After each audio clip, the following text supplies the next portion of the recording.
નમસ્કાર, હું છું પ્રિયા અને તમે જોઈ રહ્યા છો જનતા કી જાણકારી ન્યૂઝ।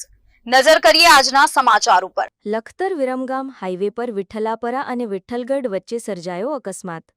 લખતર વિરમગામ હાઈવે પર છેલ્લા ઘણા સમયથી અકસ્માતોના બનાવો અવારનવાર સામે આવી રહ્યા છે। આ હાઈવે પર અકસ્માતોમાં અનેક લોકોએ પોતાના જીવ ગુમાવ્યા છે તો અનેક લોકો ઘાયલ થયા છે, જેને પગલે હાઈવે ગોજારો સાબિત થઈ રહ્યો છે। ત્યારે આજે ફરી લખતર વિરમગામ હાઈવે પર એક આઈશર ગાડી ડિવાઈડર પર ચડી જતા અકસ્માત સર્જાયો હતો। સદનસીબે કોઈ જાનહાનિ ટળી હતી।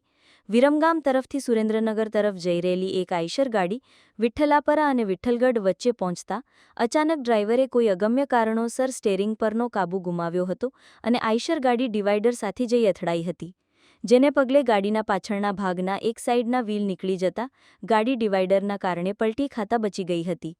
અકસ્માતના પગલે લોકોના ટોળા ઘટના સ્થળે ઉમટી પડ્યા હતા તથા હાઈવે પર ટ્રાફિક જામના દ્રશ્યો સર્જાયા હતા।